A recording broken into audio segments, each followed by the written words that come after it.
कणकरे सरांना विनंती करतो, त्यांनी कार्यक्रम चालू करा. सर्वांना मनपूर्वक नमस्कार. महात्मा फुले कृषी विद्यापीठाचे माननीय कुलगुरू डॉक्टर प्रशांत कुमारजी पाटील, मार्गदर्शक डॉक्टर शरदजी गडाख, संशोधन संचालक आणि विस्तार संचालक, तसेच डॉक्टर सुनीलजी मासाळकर, सहयोगी अधिष्ठाता कृषी महाविद्यालय पुणे, आणि आजच्या कार्यक्रमाचे अध्यक्ष डॉक्टर शहाजी फंड, सहाय्यक संचालक मॅनेज हैदराबाद, डॉक्टर दिनकर कांबळे, विभाग प्रमुख पशुसंवर्धन व दुग्धशास्त्र विभाग, महात्मा फुले कृषी विद्यापीठ राहुरी, डॉक्टर शिवाजी पाचपुते, कृषी महाविद्यालय पुणे, डॉक्टर सोमनाथ माने, देशी गाय संशोधन व प्रशिक्षण केंद्र, कृषी महाविद्यालय पुणे आणि विभागीय विस्तार केंद्र पुणे यांच्यातर्फे मी पुन्हा आपलं मनपूर्वक स्वागत करतो. आणि आजचे प्रतिभा संपन्न आणि ख्यातनाम दोन व्यक्तिमत्व आज आपल्यात उपस्थित आहेत. तुकारामांच्या उक्तीप्रमाणे की ऐसी कळवळ्याच्या जाती लाभाविण जडे प्रीती, असे एक दोन्ही नामांकित शास्त्रज्ञ आज आपल्यात उपस्थित आहेत. आणि Sir, please speak in Hindi or English. So there are other students that we can't understand Marathi, sir. Just a minute, it will start in Hindi. There are farmers also. We will start in Hindi and Marathi. The lecture will be in Hindi. सर्वांचं पुन्हा एकदा मनपूर्वक स्वागत. मी doctor Somnathji माने यांना विनंती करतो की त्यांनी या कार्यक्रमाचे प्रास्ताविक करावं. सर्वांना नमस्कार.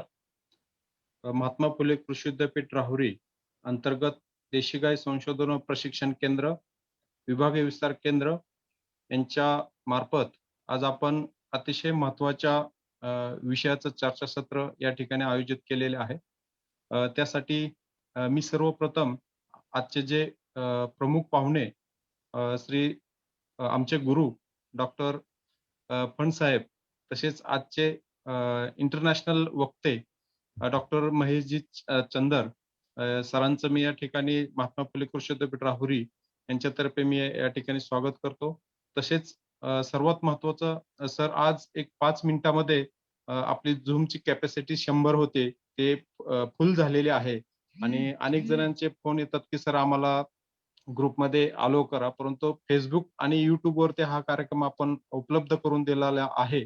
त्यामुळे सर्व शेतकऱ्यांना मी विनंती करतो की त्यांनी फेसबुकच्या माध्यमातून हा कार्यक्रम पाहावा. सर, आजचा जो विषय आहे तो खूप महत्त्वाचा आहे, कारण आता जर आपण भारतामध्ये किंवा महाराष्ट्रामध्ये जर पाहिलं तर करोनाच्या काळामध्ये अंशमुक्त किंवा विषमुक्त सेंद्रिय दूध उत्पादन ही कन्सेप्ट खूप मोठ्या प्रमाणात शेतकऱ्यांपर्यंत पोहोचलेली आहे सर.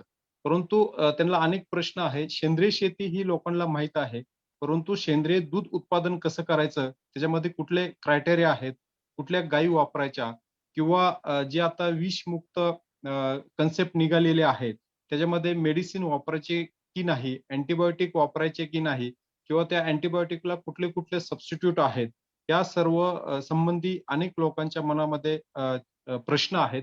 त्या संबंधीच हा आज आपण कार्यक्रम आयोजित केलेला आहे. मला या ठिकाणी फंड साहेबांना सांगायला आवडेल की सर, गेले आम्ही अनेक वर्षापासून हा कार्यक्रम सहवाल क्लब ऑफ महाराष्ट्राच्या माध्यमातून अशा प्रकारचे ट्रेनिंग आयोजित करत असतो. परंतु आताच महाराष्ट्र शासनाने आम्हाला देशी गाय संशोधन व प्रशिक्षण हा कार्यक्रम मंजूर केलेला, हा प्रकल्प मंजूर केलेला आहे. आणि त्या माध्यमातून आम्ही शेतकऱ्यांना 1 दिवसाचे असेल किंवा 3 दिवसाचे असेल, 7 दिवसाचे असे प्रशिक्षण कार्यक्रम आम्ही या माध्यमातून प्रत्यक्ष शेतावरती तसेच ऑनलाईन पद्धतीने आता सध्या चालू आहेत. आताची जर करोनाची परिस्थिती पाहता फील्डवरती जाऊन प्रत्यक्ष शेतकऱ्यांच्या बांधावरती हे काम करणं खूप अवघड आहे, जोखमीचं आहे. त्यामुळे सध्या हा आमचा प्रयत्न सर ऑनलाईनच्या पद्धतीने आहेत. आणि आपल्यासारखे जे ज्येष्ठ शास्त्रज्ञ आहेत, या ठिकाणी महेश चंदर सुद्धा आहे सर. मी त्यांचं ट्रेनिंग प्रोग्राम मी आयव्हेराला सुद्धा ऐकलेलं आहे.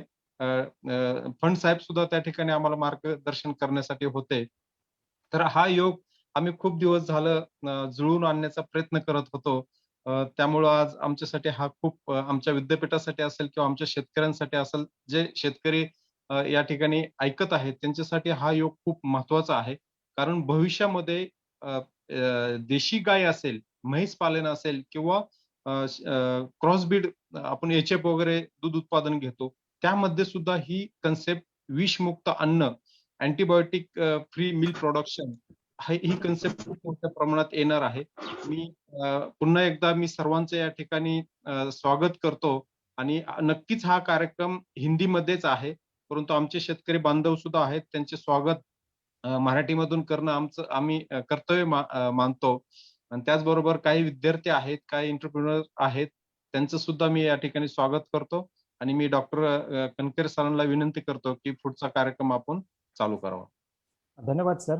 आज आपल्यात प्रमुख पाहुणे म्हणून डॉक्टर शहाजी फंड, जे सहाय्यक संचालक आहेत विस्तार शिक्षणाचे, मॅनेज हैदराबाद या अत्युच्च संस्थेमध्ये. खूप एक आनंदाची गोष्ट आहे की पहिले वेटरनरी नाहीत सर मॅनेजमध्ये असलेले. सरांनी PhD पदवी ही IVRI आणि MSc आणि PhD पदवी ही IVRI मधनं घेतलेली आहे. मध्य प्रदेशातील नानाजी देशमुख पशुवैद्यकीय महाविद्यालयात त्यांनी 8 वर्ष काम केलंय सहयोगी प्राध्यापक म्हणून. ॲनिमल हेल्थ इन्फॉर्मेशन सिस्टीम असेल, पशु आरोग्य माहिती प्रणाली असेल, डॉक्युमेंटरी असेल, या मराठी, हिंदी आणि इंग्रजी भाषेतले सॉफ्टवेअर त्यांनी विकसित केलेत आणि 70 ते 80 पेक्षा जास्त त्यांचे लेख प्रसिद्ध आहेत राष्ट्रीय आंतरराष्ट्रीय स्तरावरती. आणि सर्वात महत्वाचं म्हणजे उत्तम माणूस म्हणून ते आहेत आणि जिथे जिथे आम्ही त्यांना मदतीची हाक देतो ते उपस्थित असतात. ही खूप मोठी मोलाची बाब आहे.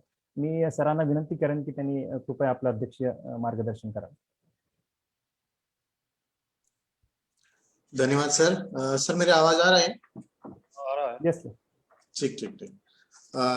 आदरणीय गुरुवर्य डॉक्टर महेश चंद्र सर और इस कार्यक्रम के प्रमुख व्याख्याता, इस कार्यक्रम के संयोजक डॉक्टर सोमनाथ माने, डॉक्टर धीरज कनकरे सर एंड और यहाँ पर उपस्थित जो विद्यार्थी, किसान भाई और बाकी जो एंटरप्रेन्योर है, मैं आप सब लोगों का स्वागत करता हूँ। और मैं सही में पिछले लगभग 6-7 साल से डॉक्टर सोमनाथ माने और कनकरे सर के साथ काम कर रहा हूँ। इनके कार्य को मैं देख रहा हूँ नजदीक से, और जिस तरीके से उन्होंने इस देसी गाय के संशोधन और प्रशिक्षण सेंटर को विकसित किया है और उस माध्यम से जो लोगों तक उसकी सेवाएं पहुंच रही है, वो बिल्कुल सराहनीय है। और आज का जो विषय है सेंद्रीय दूध उत्पादन, मैं तो ये कहूंगा कि अगर अगर कोई पूछे कि सेंद्रीय दूध उत्पादन का अगर पिता कौन है, तो मैं कहूंगा कि ये doctor Mahesh Chandra, he is a founder, और आप उनको बोल सकते हैं कि वो इस क्षेत्र के पिता है। इन्होंने लगभग 25-30 साल पहले, जब ये मुक्तेश्वर में उन्होंने ये पहले प्रयास किए थे एग्रीकल्चर के साथ में, और धीरे धीरे उन्होंने पशुपालन क्षेत्र में भी ये सेंद्रीय प्रोडक्शन के बारे में उन्होंने काफी सारे एक तरीके से हम कह सकते हैं कि संशोधन किया है, काफी सारा प्रसार किया है। और आज की अगर स्थिति देखे ये सेंद्रीय दूध उत्पादन की, तो अगले 5 सालों में, मतलब 2026 तक ये अनुमान लगाया गया है कि सेंद्रीय दूध उत्पादन का जो ग्रोथ रेट हम बोलते हैं वो 30% से ज्यादा होगा। तो जाहिर है कि इसकी डिमांड जो है दिन ब दिन बढ़ती जा रही है, और हमारे किसान भाइयों को इस तरीके से बिल्कुल सोचना चाहिए, क्योंकि अगर मूलतः देखें तो हमारे जो पूर्वज थे वो सेंद्रीय खेती ही करते थे, लेकिन धीरे धीरे अगर हम बात करें तो 1950-60 से आगे, जब ये chemical fertiliser and this pesticides इसका जब इस्तेमाल होने लगा, तो धीरे धीरे ये सेंद्रीय खेती का ये इसका जो एक मतलब कार्य करते थे, इसमें किसान जो इसको ये इसके द्वारा जो उत्पादन करते थे वो कम होता गया। लेकिन फिर एक बार ये नौबत आई है कि हमारे किसान भाई, हम तो ये कहेंगे कि ये अपने प्रकृति का ही एक तरीके से स्वभाव है कि जो चीजें धीरे धीरे बदल के फिर इस स्तर पे पहुंच जाती है कि उसके बाद में फिर हमें पीछे आके उस प्रकृति के साथ में हाथ मिलाना पड़ता है, और वही एक कार्य आज इसके माध्यम से हो रहा है। मैं धन्यवाद देना चाहूंगा कि महेश चंद्र सर बहुत ही बिजी रहते हैं वैसे तो, लेकिन कभी भी अगर आप उनको इस विषय के बारे में मार्गदर्शन के लिए बुलाए तो वो कभी ना नहीं बोलते। और सर सही में मुझे बहुत अच्छा लग रहा है कि आप जो है आज यहाँ पर उपस्थित है, और ये जो डॉक्टर सोमनाथ माने और कनकरे जी ने जो ये मुझे भी एक अवसर दिया है कि मेरे गुरु के साथ प्लेटफॉर्म शेयर करने के लिए, मैं धन्यवाद देना चाहूंगा। आपके कार्य के लिए और आपके वो संशोधन केंद्र के लोगों तक पहुंचने के लिए मेरी सारी शुभकामनाएं सर आपके साथ में है। आप कभी भी किसी भी प्रकार की आप हमसे अगर मदद चाहेंगे या हमें किसी प्रकार का सहयोग मतलब चाहेंगे, हम हमेशा आपके लिए तैयार है। और मैं यहाँ पर उपस्थित जो एंटरप्रेन्योर है और विद्यार्थी है, मैं उनको ये बताना चाहूंगा कि हाल ही में मैनेज का एक प्रोग्राम है, agree clinic and agri business centres. ये पिछले लगभग 19 साल से ये प्रोग्राम मैनेज चला रहा है, जिसके अंतर्गत ये एग्रीकल्चर एंड अलाइड सेक्टर के जो ग्रेजुएट्स है उनको 45 दिन का प्रशिक्षण दिया जाता है, निःशुल्क प्रशिक्षण अलग अलग एनटीआईएस के माध्यम से। और फिर उनको जो है अपना खुद का व्यवसाय शुरू करने के लिए नाबार्ड के माध्यम से सब्सिडी और बैंक लोन भी उनको मिल जाता है। तो ये पूरी जो योजना है ये पिछले हफ्ते से पूरे दुनिया मतलब ये देश भर में उसको इम्प्लीमेंट करने के लिए मुझे नियुक्त किया गया है। ये नई जिम्मेदारी मेरे ऊपर आई है। मैं चाहूंगा कि ज्यादा से ज्यादा ये योजना जो है ये हमारे विद्यार्थियों के पास पहुंचे और ज्यादा से ज्यादा विद्यार्थी अपने खुद के व्यवसाय के बारे में सोचे और दूसरों को भी वो अपने एक अवसर दे उनको एक तरीके से व्यवसाय करने का।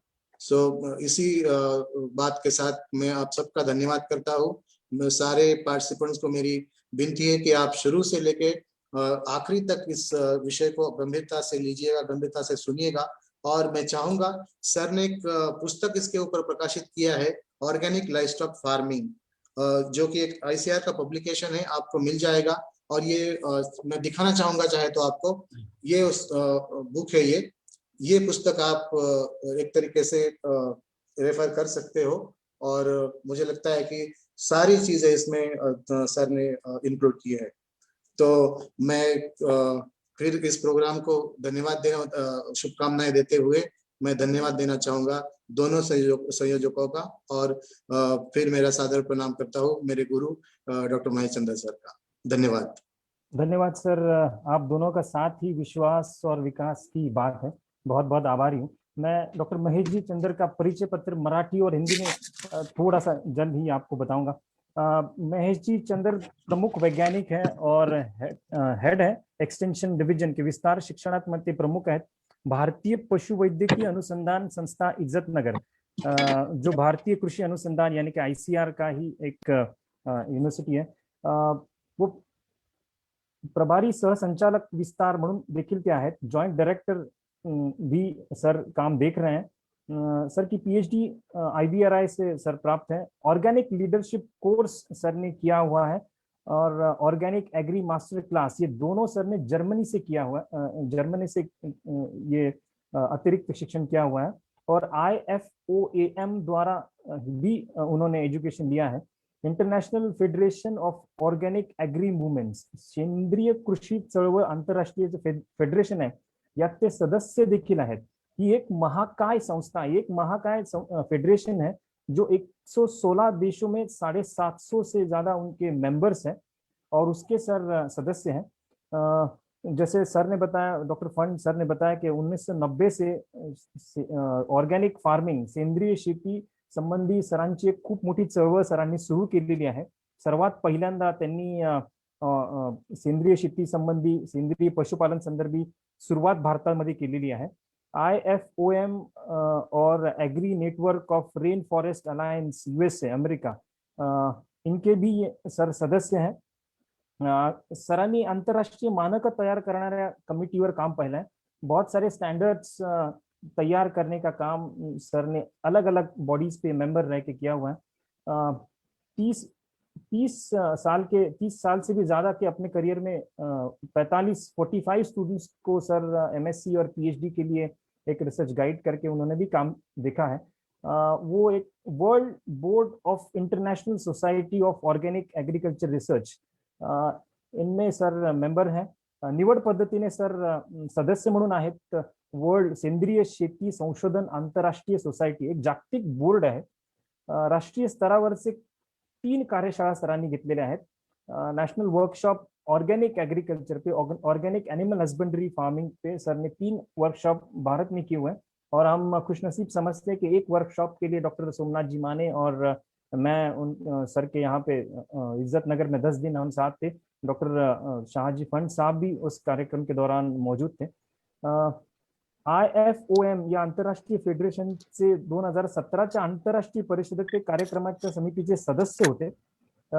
ICR के Bharat Ratna doctor Subramaniam best teacher award in 2010 sir को मिला है, और यंग साइंटिस्ट अवार्ड भी एक्सटेंशन की तरफ से सर को गौरवान्वित किया गया है.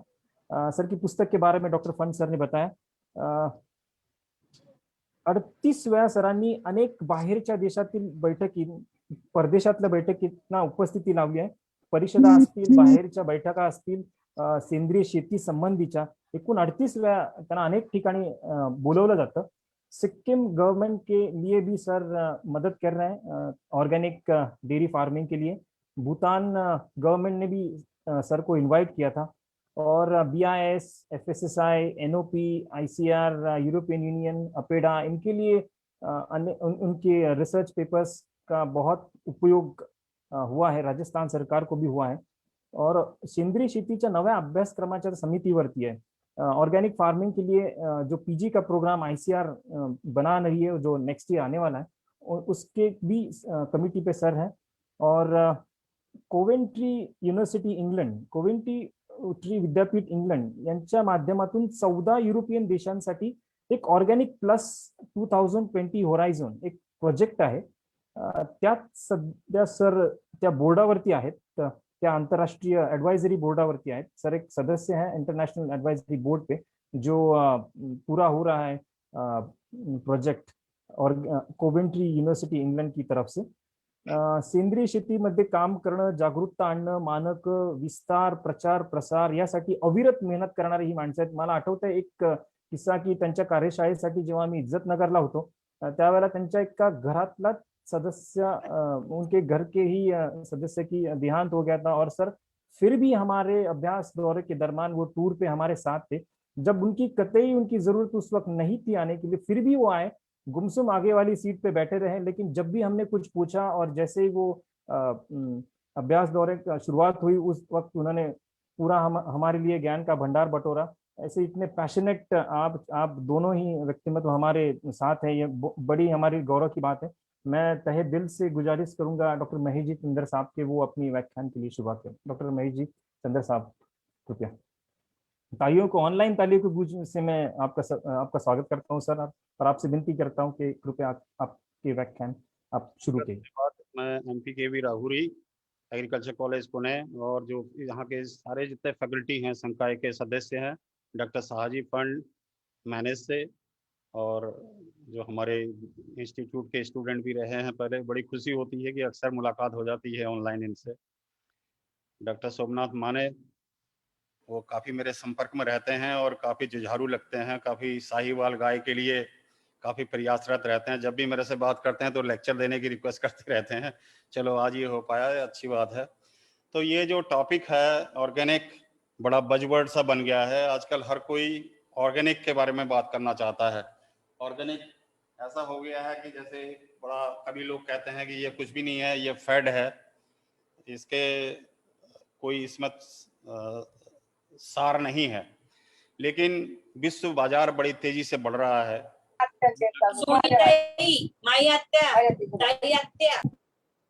मेरा आवाज म्यूट करा आपण सगळ्यांनी. हाँ सर प्लीज. तो ये जो दुनिया में बड़ी तेजी से बढ़ रहा है जैविक खेती का, और भारत का भी जो व्यापार है बहुत 6000 करोड़ रुपए का लगभग है. उसमें अभी हमने जैविक विधि से तैयार घी को सऊदी अरब को भेजना शुरू किया है. तो लाइव स्टॉक प्रोडक्ट की भी शुरुआत हो गई है. तो मैं इस टॉपिक में जैविक दूध के बारे में कम बात करके एंटरप्रेन्योरशिप, उद्यमिता के बारे में बात करूंगा, और उसको जैविक खेती से लिंक करूंगा. तो वो कैसे लिंक होगा मैं आगे धीरे धीरे दिखाना चाह रहा हूं. इसमें ये जो आप देख रहे हैं कि एग्रीप्रेन्योर, हम बहुत सारे लेक्चर एग्रीप्रेन्योर पे भी देते हैं, एग्रीप्रेन्योरशिप पे देते हैं. तो ये क्या होता है कि एक तो होता है उद्यमी, बिजनेसमैन, और एक उद्यमी किसान, और एक होता है कि खाली साधारण किसान. सर आवाज बहुत कम आ रही है सर. आपको आवाज आ रही है मेरी? नहीं आवाज आ रही सर. हल्की सी कम आ रही है सर. आ रही है लेकिन कम आ रही है. तो वो जो उद्यमी होता है कि वो बिजनेस की तरफ देखता है, कि वो लाभ की सोचता है. जो आमतौर पर किसान उत्पादन की सोचता है।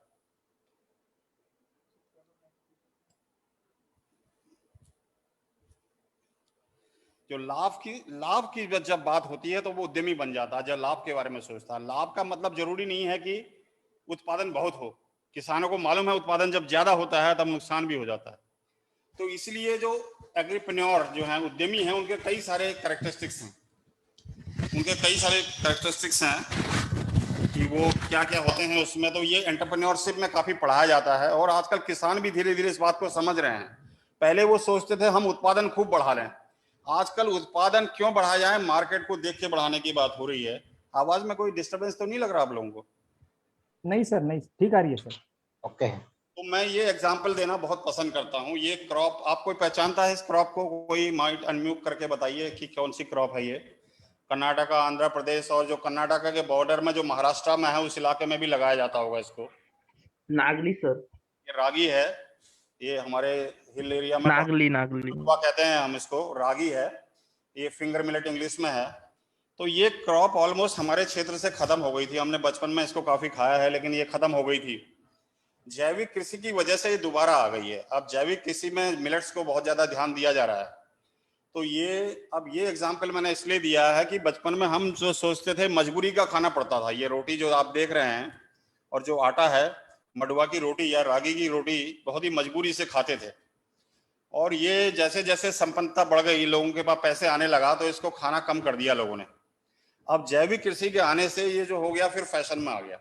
अब रेट देखिए उसको 1 किलो कितने का बेच रहे हैं। गेहूं कहाँ पीछे चला गया और इसके रेट बहुत ज्यादा बढ़ गए।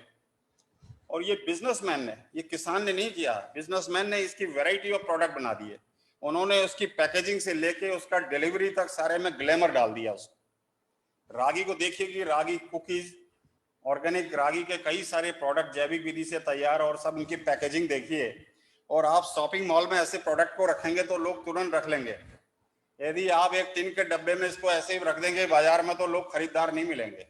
तो मैं ये कहना चाह रहा हूँ कि आप कैसे प्रेजेंटेशन करते हैं अपने प्रोडक्ट का, उसकी लेबलिंग, ब्रांडिंग कैसे करते हैं, पैकेजिंग कैसे करते हैं, उस पर बहुत सारी चीजें डिपेंड करती हैं। तो ये आप देख रहे हैं कि कितने सारे प्रोडक्ट इन्होंने इससे बना दिए हैं। सेम एक क्रॉप ऐसी थी जो खत्म हो रही थी और अब उसके कितने प्रोडक्ट बन गए, वैरायटी ऑफ प्रोडक्ट, और उसी हिसाब से उन्होंने इनकम बनाना शुरू कर दिया। ये देखिए एक क्रॉप है जो खत्म हो रही थी और उसके कितने प्रोडक्ट बना दिए और कौन प्रॉफिट ले रहा है उससे। और इस तरह से डिलीवरी स्प्राउटेड रागी मॉल्ट ड्रिंक, नाम देखिए कितना फैंसीफुल रख दिया, मॉल्ट ड्रिंक, और उसके रेट देखिए 378 200 ग्राम का। आप समझ लीजिए कि ये उद्यम है, उद्यमिता है। तो ये जो, अब मैं आता हूँ ऑर्गेनिक एग्रीकल्चर पे। ऑर्गेनिक एग्रीकल्चर स्टाफ का एग्रीकल्चर है जिसमें हम बाजार से खरीदे गए इनपुट को बहुत कम इस्तेमाल करते हैं। Market purchase input are least use और not used. On farm reliance को एम्फेसिस दिया जाता है कि ताकि आपके फार्म के अंदर ही सब कुछ मिल जाए। Site specific management practices are preferred, उनका प्रीफर किया जाता है। मार्केट परचेज इनपुट को कम एम्फेसिस देते हैं इसमें। और ये जो बाजार बढ़ रहा है उसको बोल रहा था। आप अगर जब इस बाजार की बात देखें, इस बाजार को अगर जब देखें तो 73 million hectare land in 186 countries, over 2.8 million producers grow organic food. ये संख्या लगातार बढ़ते जा रही है और विश्व बाजार ऑर्गेनिक प्रोडक्ट का $100 बिलियन हो गया है। आप समझ सकते हैं कितना। और 103 कंट्री के पास अभी जो ऑर्गेनिक लेजिस्लेशन है। तो ये बाजार तेजी से बढ़ रहा है। आपको आश्चर्य हो गया होगा, भारत जो देश है ये दुनिया में नंबर 1 है इन टर्म्स ऑफ प्रोड्यूसर्स। हमारे पास करीब अभी 10 लाख के पार कर गए हैं ऑर्गेनिक प्रोड्यूसर, लगभग 15 लाख होने वाले हैं। सर्टिफाइड ऑर्गेनिक प्रोड्यूसर मैं बोल रहा हूं जो प्रमाणीकृत हैं। आवाज आ रही है ना उसमें? डॉक्टर कंकरे आवाज आ रही है? यस सर, आ रही है सर, आ रही है। मैं जो उसके बाद ऑर्गेनिक मिल्क का भी धीरे धीरे यूरोप में मार्केट बढ़ रहा है, जो अभी और देशों में तो ज्यादा नहीं है, लेकिन यूरोप में 4.1 मिलियन टन जो है कि ऑर्गेनिक मिल्क का प्रोडक्शन हो रहा है। ऐसे ही यूएस में ऑर्गेनिक पोल्ट्री का काफी प्रचलन बढ़ रहा है। तो इस तरह से धीरे धीरे खेती के बाद लाइव स्टॉक के क्षेत्र में भी तेजी से वृद्धि हो रही है। ये जो डेटा दिखाता है सर्टिफाइड ऑपरेटर्स कितने हैं ऑर्गेनिक लाइव स्टॉक प्रोडक्ट के हमारे देश में। मीट के 3, अब ये लगभग 5-6 हो गए हैं। मिल्क के करीब 110 पहुंच गए हैं। ये पुराना थोड़ा सा डेटा है। पोल्ट्री के भी 3 सर्टिफाइड यूनिट हैं। ये बना रहे हैं दूध, मीट, अंडा, मुर्गे के प्रोसेस प्रोडक्ट जितने भी हैं, दही, मक्खन, घी, सब ये जो मिल रहा है पोल्ट्री फार्म से। ये जो है poultry farm Tamil Nadu, waste Bengal और तेलंगाना में है। डेयरी फार्म महाराष्ट्र में भी सर्टिफाइड है, राजस्थान और ये सब। तो ये जो एक्सपोर्ट है, पहले तो देश के अंदर में जो हमारा कई मीट्रिक टन जो है कि दूध, घी, butter, milk cream, skim milk powder ये बिक रहा है सर्टिफाइड ऑर्गेनिक। और एक्सपोर्ट जो है घी का हमने करना शुरू किया, यूएई को अभी भेजा गया है। धीरे धीरे इसकी भी मात्रा बढ़ रही है। तो ये जो बदलाव आ रहा है, बदलाव में जो कंज्यूमर हैं वो fresh, safe, high quality products जो पशुओं से आने वाले हैं उन चीजों को प्रेफर कर रहे हैं और उसके लिए ज्यादा दाम भी देने को वो तैयार हैं। तो इससे एक बहुत अच्छा बिजनेस अपॉर्चुनिटी है किसानों के लिए कि वो इस क्षेत्र में आगे बढ़ें। तो वो मैं बताऊंगा वो कैसे आगे बढ़ेंगे धीरे धीरे। तो पहले जो प्रोडक्शन है, अभी क्वालिटी पे बहुत टॉप इम्फेसिस। अब ये नहीं है कि आप क्वांटिटी खा लीजिए, क्लाइमेट इशू है, न्यूट्रिशन भी इंपॉर्टेंट है उसमें, न्यूट्रिशन, फूड सेफ्टी है, एफिशिएंसी और एनिमल वेलफेयर बहुत इंपॉर्टेंट एस्पेक्ट है इसमें। अब ये देखिए जिस तरह से ये प्रोडक्ट रखे गए हैं, इनका अगर जब आप आकलन करेंगे, ये बहुत अच्छे से पैक्ड हैं और ये स्ट्रेटेजिकली प्लान्ड है। जैसे कभी कभी एंटीबायोटिक फ्री दे देंगे प्रोडक्ट को और टेट्रा पैक में दूध को रख के सेल्फ लाइफ बढ़ा देते हैं। ये सब बिजनेस स्ट्रेटजी है। अब ये मार्केट देखिए, ये अगर जब आप इसको देखें तो हमारे किसान कहाँ स्टैंड करते हैं। ये फोटो यूरोपियन मार्केट के हैं, ये वियना का है, ऐसे ही ये जर्मन मार्केट में है। ये सब जो रखे गए हैं सब्जी, किस तरह से कितने सुंदर तरीके से रखा गया है। यदि हमारे किसान इस तरह से नहीं रखेंगे तो उनको विश्व बाजार में वो compete नहीं कर पाएंगे। ये लाइव स्टॉक प्रोडक्ट है। अब ये देखिए जैविक घी ये हैम्बर के मार्केट में रखा गया है इस तरह से। और ये चिकन जो है, जो आप देख रहे हैं हाथ में रखा हुआ, कोरिया में और जर्मन मार्केट के सुपर मॉल में घी जो रखा गया है। मैंने उससे दुकानदार से पूछा, 5-6 साल पहले की बात है, ये कहाँ से लाए आप उस समय, क्योंकि भारत से जैविक घी का निर्यात संभव नहीं था, वो अलाउड ही नहीं था उस टाइम पे। तो ये बोले कि हमने दुबई से, क्योंकि यहाँ से लोग दुबई भेज देते हैं जो आसान रहता है, दुबई से लोग कहीं भी दुनिया भर में भेजते रहते हैं इस तरह से। अब ये देखिए नजदीक से इस डब्बे को देखिए और क्या पैकिंग है इसमें। कंज्यूमर को अट्रैक्ट करने की हर बात होगी, date of packing, manufacture date, certifier, सब कुछ इसमें लिखा होगा।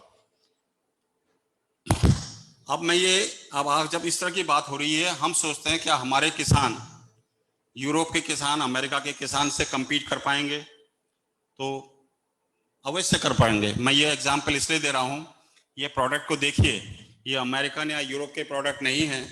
हमारे वेस्ट बंगाल स्टेट में सुंदरवन एरिया है, वहाँ पर डेयरी कोऑपरेटिव है, सुंदरवन डेयरी कोऑपरेटिव है। तो उन्होंने ये जो प्रोडक्ट बनाया है सुंदरिनी गाय का घी है और इसमें शहद है। तो ये जो शहद है सर्टिफाई कर रखा है राजस्थान ऑर्गेनिक सर्टिफिकेशन एजेंसी ने, जिनको हमने 4 साल पहले IVRI में उनके इंस्पेक्टर्स को ट्रेनिंग दी थी। रोका एक अच्छी सर्टिफिकेशन एजेंसी राजस्थान में है। इस समय हमारे देश में 31 सर्टिफिकेशन एजेंसी हैं, उनमें से 8 या 9 के पास कैपेसिटी है कि वो लाइव स्टॉक प्रोडक्शन को भी सर्टिफाई कर सकते हैं। तो आप जान सकते हैं मेरे से प्राइवेटली वो कौन 8-9 संस्थाएं हैं जो एलिजिबल हैं लाइव स्टॉक प्रोडक्ट को सर्टिफाई करने की। सुंदरिनी कोऑपरेटिव ने जो हमारा जो डेयरी कोऑपरेटिव का जो स्ट्रक्चर है उसके तहत ये काम करके NDDB की सहायता से तो इसको कर लिया। अब इसको पैकिंग देखिए जिससे मार्केट में इनका माल बहुत अच्छे से बिक सके। और उसमें सर्टिफिकेशन एजेंसी का नाम लिखा हुआ है, उसमें भारत का जो ऑर्गेनिक का जैविक का लोगो है, food safety standard authority of India FSI की भी मुहर लगी हुई है। अब ये जरूरी हो गया कि ये 2 लोगो लगे हैं इसमें, एक लोगो है जैविक भारत, एक है इंडिया ऑर्गेनिक। अगर कोई भी आप सर्टिफाइड ऑर्गेनिक प्रोडक्ट देखें तो उसमें आपको लगेगा कि ये चीजें दोनों मुहर होना, लोगो होना बहुत जरूरी है और सर्टिफायर का नाम। तो ये जब फिर मैं उद्यमिता की बात आ रहा हूं, मैं जब भी लोग किसी नई चीज को देखते हैं, हर एक के अंदर एक बच्चा छुपा होता है, बच्चा किसी नई चीज को एक्साइट होता है। हम बड़े लोग भी किसी नई चीज को देख के अचानक एक्साइट हो जाते हैं और उसकी तरफ आकर्षित हो जाते हैं। अब आप ये देखिए, ये पैकिंग उनमें से कोई किसान भाई आपके बीच में बैठे हुए हैं आपके फैकल्टी में, आप समझ सकते हैं कि इस पैकेट के अंदर क्या है? बताइए कोई क्या है? ये जो पैकेट है, इस पैकेट में क्या है, कोई बताइए। काउडंग। काउडंग है, गोबर है ये। और इतनी अच्छी पैकिंग कई बार बहुत अच्छे प्रोडक्ट की भी नहीं होती। तो हमने जब IBRI में हमारे RKVI रफ्तार प्रोजेक्ट के अंदर में हमारे अंदर नवोदय और समृद्धि नाम की 2 स्कीम है, इसमें 5 लाख रुपए देते हैं स्टूडेंट के लिए और बहुत सारे लोगों के लिए थे। और 2 साल की स्कीम, यानी कि उसमें हम 2 महीने ट्रेनिंग भी देते हैं और 5 लाख रुपए भी देते हैं। तो ये कुपुड वेटनरी कॉलेज के केरला के फाइनल ईयर के BBSc के स्टूडेंट थे, उन्होंने ये अपना दिखाया। तो ये हमें बहुत ही अच्छा लगा। हम इनको 5 लाख रुपए देके ट्रेनिंग भी देना चाह रहे थे। अनफॉर्चुनेटली कॉलेज से इनको छुट्टी नहीं मिली IBRI में 2 महीने के आने के लिए। लेकिन देखिए कितना अच्छा इन्होंने एक मशीन बनाई, उसमें काउ डंग से मॉइस्चर को सोख लिया और बहुत अच्छा नाम दिया। ब्रांड नेम बहुत इंपॉर्टेंट है ना, गोबर गोल्ड। कई तो लोग गोबर को देख के अपना नाक मुंह बनाते रहते हैं कि बोले क्या बेकार चीज है, लेकिन इन्होंने इतना सुंदर नाम दिया है गोबर गोल्ड। उसमें 20% कुछ लिखा हुआ है, नेचुरल प्रोडक्ट और दुनिया भर की बात। अब आप इसको शॉपिंग मॉल के अंदर में रख देंगे, आप ये देखिए ना, आप इसको इस वाले प्रोडक्ट को ये शॉपिंग मॉल के अंदर आप जब रखेंगे तो कोई भी इसको देखते ही जब देखेगा ये काउडंग मैन्योर है, वो तुरंत इसको खरीदेगा, वो रेट के बारे में नहीं सोचेगा। इसकी रेट आप रख दीजिए 99 रुपये 2 किलो के पैक के, आपको आराम से 99 का मतलब हो गया लगभग 50 रुपए 1 किलो का मिल गया।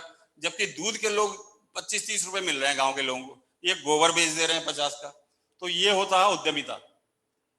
तो ये जब इन्होंने प्रेजेंटेशन किया था तो हमें ये बहुत पसंद आए। हमने बाय द वे बस क्यूरियोसिटी से हमने इन 4 लोगों से पूछा आपकी यूनिवर्सिटी के वाइस चांसलर का नाम क्या है, तो इनको ध्यान नहीं पड़ रहा था।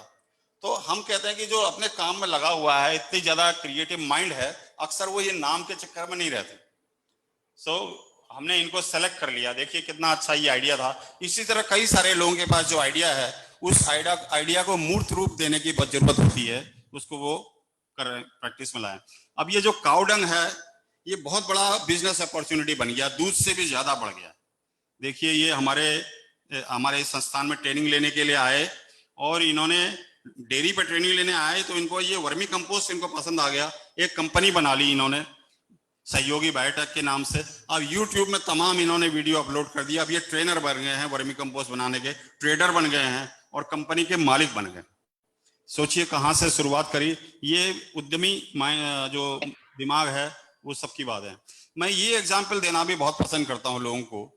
आप देखिए कि अक्सर ये जो गुड़ है जैगरी, बचपन से हम ऐसा साइज का देखते आ रहे थे, ऐसा गुड़, इस टाइप का गुड़ जो देखने में लग रहा है। अब बच्चे को दिखाएंगे, आजकल के बच्चों को ये गुड़ कोई नहीं खाएगा। धीरे धीरे गुड़ ऐसा दिखाएंगे तो कुछ लोग खाएंगे, ऐसा वाला गुड़। अब ये देखिए royal organic, go organic, live healthy, certified by Aditi certification, जैविक भारत का लोगो लगा हुआ, इंडिया ऑर्गेनिक का लगा, सर्टिफाइड ऑर्गेनिक। अब आप खुद सोचिए ये वाला प्रोडक्ट मार्केट में अट्रैक्ट करेगा कि ये अट्रैक्ट करेगा। उसके बाद भी एक और आए जिन्होंने और भी दिमाग लगाया। ये कहीं बाहर नौकरी करते थे पंजाब के, कि इन्होंने कैंडी बनाना शुरू किया। आप बच्चे से कहेंगे गुड़ खाएगा तो वो गुड़ खाने में हेजिटेट करेगा। उसको आप बोलेंगे कैंडी खाएगा तो कैंडी के लिए वो उछल करेगा, कैंडी तो बड़ा फैंसी लग रहा है। तो उसमें जैगिक इन्होंने नाम रख दिया। Name also matters. आप नाम क्या रख रहे हैं? जैगिक कैंडी। और बार कोडिंग करके इसकी होम डिलीवरी होगा, अमेजन से सेलिंग होगा और दुनिया भर में फ्रेंचाइज होंगे। तो है तो यही गुड़ गन्ने से आया हुआ, लेकिन आप देखिए कि वो कैंडी का इन्होंने इसका बना के कितना बड़ा उसके लिए मार्केट क्रिएट कर दिया। ये देखिए पूरा, आप इसमें बार कोड होंगे, तमाम दुनिया भर के इंफॉर्मेशन होगी और कितना हेल्दी है ये बताया जाएगा। जैगिक कैंडी, हेल्थ और दुनिया भर के बेनिफिट। उसके CEO होंगे, कंपनी के मालिक होंगे। वही गुड़, वही गन्ना। अब ये गन्ना है 200 ग्राम शुगर केन 39 रुपए का रिलायंस के मार्ट में मिलता है। 1 किलो 195 रुपए का हो गया। तो आप समझ लीजिए 20,000 रुपए चला गया क्विंटल का आया। और जबकि किसान 370 रुपए क्विंटल के लिए फाइट कर रहे हैं। और इसके अंदर एक स्ट्रॉ लगा दिया आपने और ये 25 रुपए का गन्ने का जूस बेच देंगे। कई सारे शहरों में, बेंगलोर में मैंने देखा पार्लर बने हुए हैं, उसमें स्ट्रॉ लगा दिया। So that is a fanciful, how you are presenting the things, आप कैसे प्रेजेंट कर रहे हैं ये मैटर करता है। तो हमने इसको देखते हुए युवाओं में काफी उम्मीद दिखती है कि हमारे जो पुराने 50 के पार के किसान हैं वो हो सकता है कि ज्यादा रुचि न रखें, लेकिन जो नए युवा हैं हमने उनके लिए मेंटरिंग प्रोग्राम बनाया। उनको हम कई उद्यमियों से उनको मिलाया पूरे हमारे बरेली हमारे जिले में, ताकि वो इंस्पायर हो सकें। जो यंग उद्यमी थे उन्होंने उनको लेक्चर दिए और अपना प्रतिष्ठान दिखाया, अपना उद्यम दिखाया कैसे कर रहे हैं। तो हमने उनको एग्रीकल्चर बीएससी एग्रीकल्चर के स्टूडेंट को भी दिखाया यहाँ।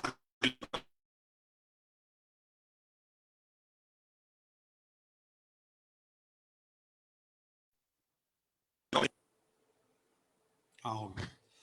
तो ये कुछ पिक्चर उसी प्रोग्राम से हैं, हम ले गए। अब ये जो जैविक दूध है ये किसान का भी मैं, क्योंकि इनसे मेरी मुलाकात है, श्रीकांत मन्नान हैदराबाद के बाहर हैं, इन्होंने देखिए सारो ऑर्गेनिक फ्रेश मिल्क के नाम से पोस्टर बनाया। आप सोच सकते हैं किसान अपनी डेयरी का पोस्टर बना रहा है, अपनी डेयरी के, और उसके बाद डेडिकेटेड कस्टमर बेस है जो जिनको वे दूध डिलीवर करते हैं देसी गाय का हैदराबाद सिटी में, उनके डोर डिलीवरी करते हैं। इनको जो एग्री बिजनेस इंक्यूबेटर है हमारे आईसीआर जो इंस्टीट्यूट है नार्म हैदराबाद में, उन्होंने इनको हेल्प किया और उनको इस तरह से दूध बनाने में, जैविक दूध उत्पादन करने में इनको मदद करी, क्योंकि सपोर्ट की आवश्यकता होती है किसान को। क्योंकि हमारे जो डॉक्टर सोमनाथ माने भी हैं, किसानों के संपर्क रहते हैं, उनके जिज्ञासा को शांत करते हैं, उनके प्रश्नों के उत्तर देते हैं। इसी तरह से अब ये जो किसान हैं बरेली के, ये मिंट ऑर्गेनिक जो मैंथा होता है मिंट का एक्सपोर्ट करते हैं, इनके साथ 2500 किसान जुड़े हुए हैं बरेली के, बीएससी एग्रीकल्चर ग्रेजुएट हैं, ये यंग हैं। मैंने इन पर एक ब्लॉग लिखा था 2016 में, ऑनलाइन अवेलेबल है, आप मिंटिंग ऑर्गेनिक मनी के नाम से दीजिए और मेरा नाम लिखिए, आप इस ब्लॉग को पढ़ सकते हैं। 2016 की बात थी, 5 साल में ये अब इनका कद बहुत ज्यादा बढ़ गया है। डॉक्टर ये निहाल सिंह जी का 50 करोड़ का इन्होंने मिंट का एक्सपोर्ट किया इस साल। यूरोप और अमेरिका में कई जगह इनका उत्पाद जा रहा है। किसानों को ये अपना टेक्निकल नो हाउ देते हैं, कैसे वर्मी कंपोस्ट बनानी है, कैसे जैविक खेती करनी है, पूरा नो हाउ देते हैं। धीरे धीरे अपने प्रोडक्ट बेस को भी ये बढ़ा रहे हैं, धान और गेहूं उत्पादन कर रहे हैं, दाल का उत्पादन कर रहे हैं, तेल का उत्पादन कर रहे हैं, और भी मिंट के अलावा, मेंथा के अलावा दूसरी क्रॉप जैसे ये कैमोमिले फूल है, इसका भी तेल एक्सपोर्ट करने की सोच रहे हैं। और कई यूरोपियन बरेली के गांव में इनके पास आके रहते हैं। तो ये इन्होंने ब्राजील में यूथ की ट्रेनिंग भी कर ली, और दुनिया में जो ऑर्गेनिक का सबसे बड़ा न्यूरमबर्ग जर्मनी में एग्जीबिशन होती है वहां भी ये अटेंड कर चुके, क्योंकि डॉक्टर ब्रोनर्स के नाम से जो सोप ब्रांड है अमेरिका का टॉप ब्रांड, वो इनसे इंपोर्ट करते हैं। तो वो उनको स्पॉन्सर करके इनको काफी पसंद करते हैं, क्योंकि ये एक सरल स्वभाव के काफी किसान हैं जो ज्यादा पचड़े में नहीं पड़ के उत्पादन पे और सही लगन के साथ काम करते हैं। बहुत मदद दी, क्योंकि हम कई बार इनको लेक्चर के लिए बुलाते रहते हैं अपने संस्थान में। इस तरह से ये सुअर पालक है अमर सिंह जी, ये भी ट्रेनिंग लेने आए थे आईवीआरआई में। घर वालों ने काफी इनका विरोध किया कि सुअर पालन नहीं करोगे, लेकिन ये जिद पड़ गए। अभी 1.5 लाख रुपए महीना कमा लेते हैं, और अपने जो पैसा इन्होंने इकट्ठा किया था उससे यूरोप भी घूम के आ गए। वहां पर पिग प्रोडक्शन को देखा इन्होंने। इनके वहां आप जाएंगे पिग फार्म पे, पिग का फार्म ये बहुत ही साफ रखते हैं, क्लीन, क्योंकि हम जानते हैं पिगलेट की मोर्टेलिटी, जो सुअर के बच्चे मरते हैं वो ज्यादातर गंदगी की होने वाली बीमारी की वजह से मरते हैं। तो इन्होंने अपना बहुत ही अच्छा पिग फार्म बना रखा है। अब ये गाय देखिए किस तरह से हॉलिस्टीन की अच्छी तरह 50-60 लीटर दूध देने वाली गायें हैं। इस तरह से ये मॉडर्न डेयरी फार्म बन रहे हैं, और जो नई जनरेशन के जो फार्मर आ रहे हैं अब वो लोग काफी पढ़े लिखे हैं। हमें कई बार ऐसे लोग मिलते हैं जो इंजीनियर हैं, विदेश में 10-15 साल नौकरी करी है, उसके बाद आ रहे हैं। इसमें ये जो लेडी दिख रही हैं, ये इन्होंने एमए इकोनॉमिक्स में लंदन से किया हुआ है। कई लोग किसान लोग सोच रहे होंगे या विद्यार्थी भी सोच रहे होंगे, जब एमए लंदन से किया तो ये खेती काहे को कर रहे हैं। तो ये इनका खेती वैसी खेती करने का और डेयरी वैसी डेयरी करने का, आम डेयरी करने का नहीं है। आप इनके पाँव में, जैसे ही हमने इनके डेयरी फार्म में गए, इन्होंने पाँव में जो है कि वो पहना दिए शू कवर, जिसे हम बायो सिक्योरिटी कहते हैं। आप लोग सब देख रहे होंगे, आप तो वेटनरी संस्थान में काम करते हैं। हमारे कई बार ऑर्गेनिक जो डेयरी, हमारे जो डेयरी फार्म होते हैं, हमारे वहाँ कई बार हमारे देश में कई हमारे जो ऑर्गेनाइज फार्म होते हैं, वहाँ पर भी बायो सिक्योरिटी कई बार कॉम्प्रोमाइज होती है। आप सोच सकते हैं कि आज किसान के वहाँ ये सुविधा है, बायो सिक्योरिटी के लिए पाँव में सबको जूते में शू कवर पहना दिए ताकि कोई बीमारी बाहर से ना आए और ना अंदर की बीमारी बाहर जाए। तो इतनी जानकार लोग आजकल किसान हो गए हैं। तो ये जो कर रहे हैं क्वालिटीफुल मिल्क कर रहे हैं, किसान अपने फार्म का नाम भी ब्रांड कर रहे हैं। हमारे बरेली के एक फार्मर हैं, गॉडसन ऑर्गेनिक फार्म इन्होंने रखा हुआ है। इनका farm Uttarakhand state organic certification agency से सर्टिफाइड है, USDA से भी सर्टिफाइड है और इंडिया ऑर्गेनिक का लोगो भी इनके पास है। तो ये जो अपना ऑनलाइन सेल करते हैं प्रोडक्ट्स का, इनके ये जो सारा पैकिंग खुद करके ऑर्गेनिक मापदंड के अनुसार करके ये बेच रहे हैं। ये देखिए इनके उसमें ये जो बैठे हुए हैं, इसमें ये विवेक भारद्वाज जी स्विट्जरलैंड से आए थे मेरे पास में, बोले थे किसी जैविक फार्मर से मिला दो। मैं लेके गया उनको, और ये आलू उगाना चाहते थे ताकि स्विट्जरलैंड में आलू इंपोर्ट कर सकें। उन्होंने देखा कि वो वहाँ आलू 210 रुपए किलो बेच सकते हैं वहाँ के करेंसी के हिसाब से। और धान भी इन्होंने लगा रखा, जो ये पोहा बनाने के लिए स्पेशल धान लगाया है, पोहा बना के बेचते हैं। तो ये आंध्र प्रदेश के, मैं इनके बारे में भी मैं ब्लॉग लिखा था, उपाला प्रसाद राव UPR ब्रांड।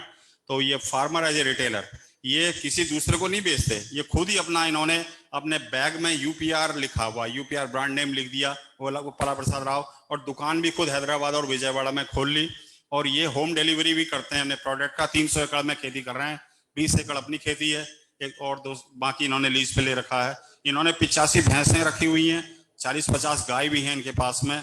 कृष्णा जिला जो है आंध्र प्रदेश का, घंटसाला उसमें एक जगह है, वहां पर ये खेती करते हैं। काफी प्रोग्रेसिव किसान।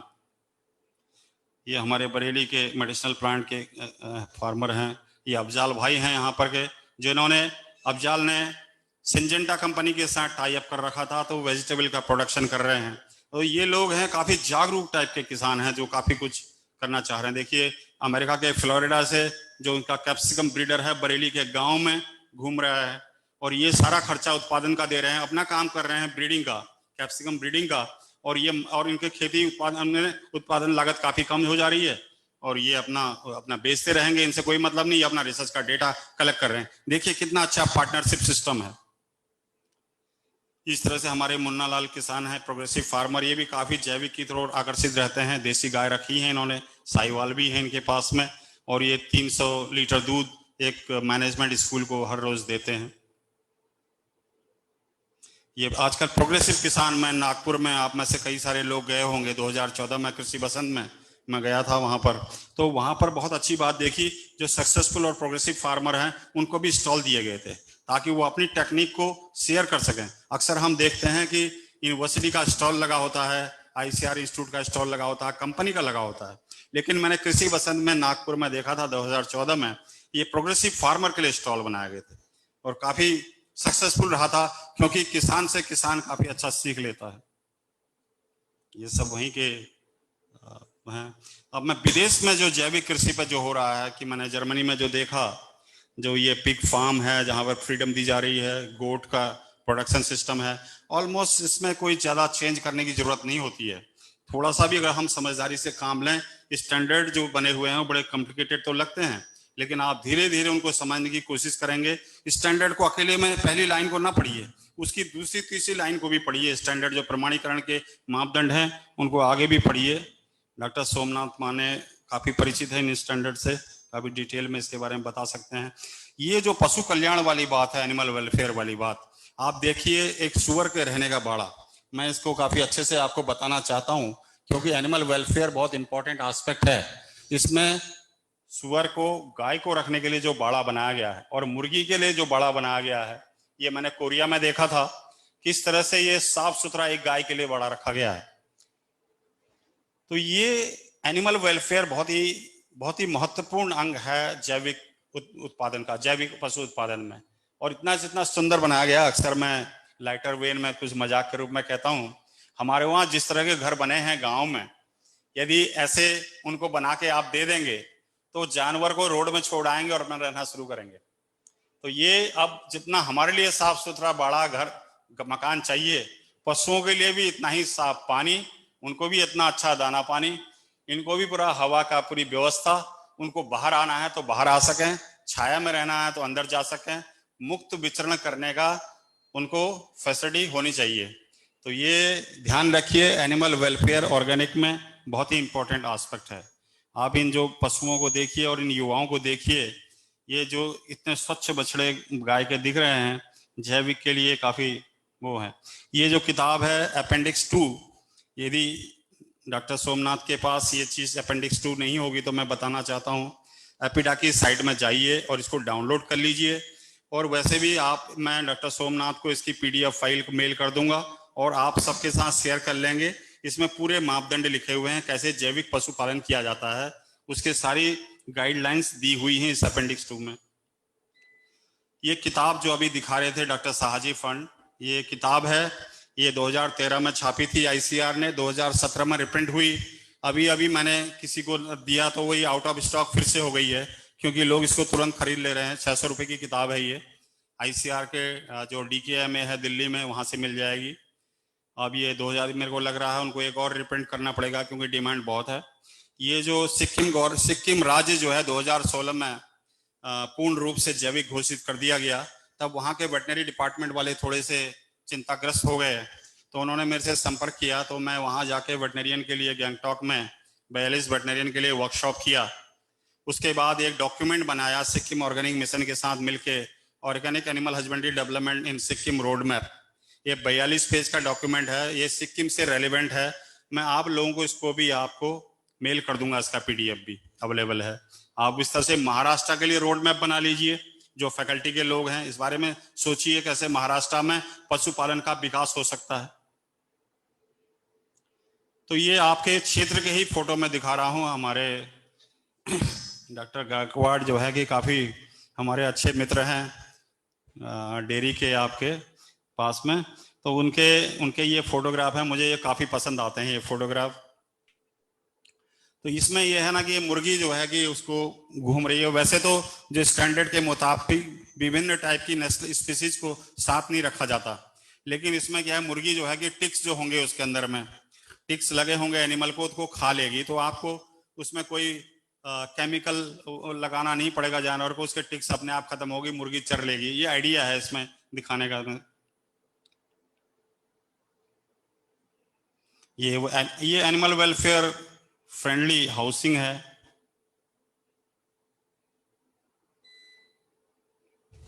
ये देखिए इसमें पोल गाड़ दिया है, उसको अगर जब खुजाने की जरूरत पड़ेगी, गाय को अपने सींग को खुजाने की जरूरत पड़ेगी तो वो अपने वो खुजा सकती है। इस तरह से मुर्गी का फ्री रेंज का सिस्टम इसके अंदर काफी प्रॉपर है। ये जो पिक दिख रहे हैं इसमें सुअर, ये 1996 का 24 साल पुराना फोटो है। ये मैंने डेनमार्क में कोपेनहेगन के बाहर रूरल एरिया में देखा था इनका पिक प्रोडक्शन।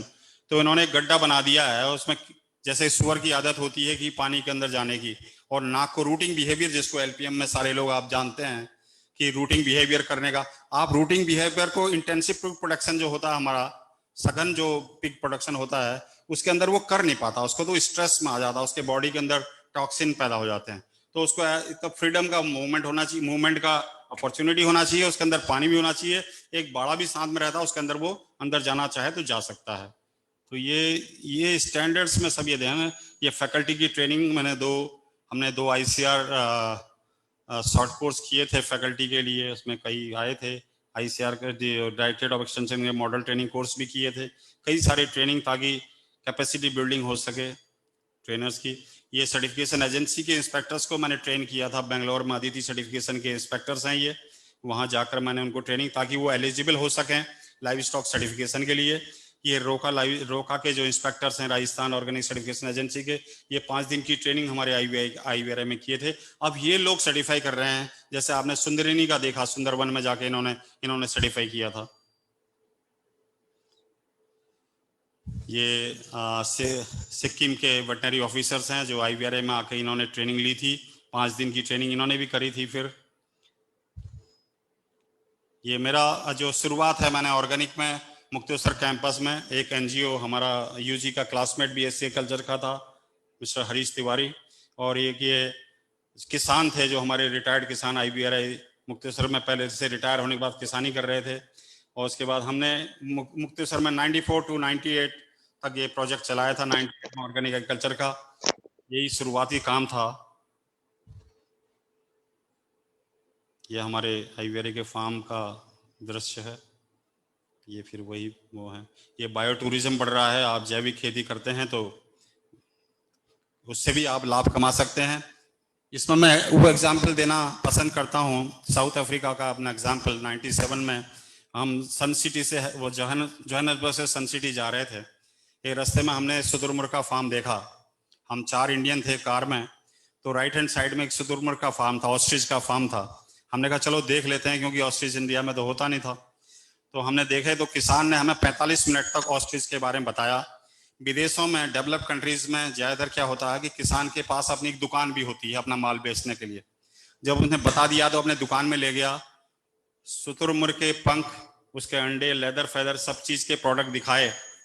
इंडियन लोग जब हम लोग बाहर जाते हैं, जब उनकी करेंसी के कन्वर्जन करते हैं, तो हम लोग कोई आइडिया ड्रॉप कर देते हैं ज्यादातर परचेज करने का। तो उसने, हमने कुछ नहीं लिया, तो वो एक रसीद सी काटने लगा। तो हमने कहा ये क्या है? तो बोला ये 6 रैंड पर हेड है, जो मैंने 45 मिनट आपके ऊपर लगाए उसका खर्चा है। अब ये देखिए ना कि एंटरप्रेन्योरशिप का आइडिया, उसके टाइम की भी वैल्यू है। मेरे पास कोई किसान आएगा तो मैं कह दूंगा मैं टाइम नहीं हूँ, तो मैं किसान के पास जाऊंगा तो हम ये कैसे सोच लेते हैं कि वो हम अपना टाइम देगा। ये बायो टूरिज्म के सम आइडिया हैं। ये यूरोप में ऑर्गेनिक पोल्ट्री प्रोडक्शन किस तरह से हो रहा है, वो है अंडे की मुंह। ये एग्स, ये ईरान में मैंने देखा था। आजकल एग्रो टूरिज्म जो है आपका, हमारा आपका गोवा में इंस्टीट्यूट है, वहाँ पर ये तो इटली का है। वहाँ तो एग्रो टूरिज्म जो रूरल एरिया का टूरिज्म काफ़ी बढ़ रहा है, क्योंकि वो शहर में नहीं जाना पाते हैं। आपके महाराष्ट्र में बारामती एरिया में, जो आप मालूम होगा कि बैलगाड़ी राइड और ये सब एग्रो टूरिज्म का, वहीं आपके वहीं के एक बंद हैं जो उनका नाम याद नहीं आ रहा इस समय, जो एग्रो टूरिज्म पे काफ़ी लेक्चर देते रहते हैं। ये देखिए हमारे गोवा इंस्टीट्यूट में किस तरह से टूरिज्म के लिए बनाया गया है। इस तरह के 5-6 आईसीआर के इंस्टीट्यूट को आइडेंटिफाई किया गया है एग्रो टूरिज्म पर्पज से। अब ये जो किसान भाई यदि कोई बताना चाहें तो ये कौन सा प्रोडक्ट है? कोई किसान, फैकल्टी से नहीं पूछ रहा हूँ, कोई किसान इसमें से बताना चाहे कि ये प्रोडक्ट क्या है? अनम्यूट करके बताएं जो जानते हैं। चीज। Is good. तो ये जो चीज है, मैंने 2019 में इटली में एक किसान के पास में गया था, तो 250 उसके पास हॉलिस्टन फ्रीजन गाय थी। तो उनके वो 250 पूरे क्या है, ये पूरा सर्टिफाइड ऑर्गेनिक चीज है एक्सपोर्ट करने के लिए, और ये 2 साल पुराना है। चीज जितना पुराना होगा, जितना सीजनड होगा, उतनी उसकी वैल्यू बढ़ जाती है। तो ये सब एयर कंडीशन उसमें रखे गए हैं। ये कोई कास्क नहीं है, ऐसा चीज है, पूरा चीज है। उसको बजा भी रहे थे, हमने गए थे, हमारे जो टूर ऑपरेटर कोऑर्डिनेटर थे। ये होमब्रे के नाम से जो ये डेयरी है, इसका बड़ा अच्छा वीडियो था। ये 2.5 मिनट का वीडियो है, आप इसको देख सकते हैं। तो कितना इंस्पायरिंग है।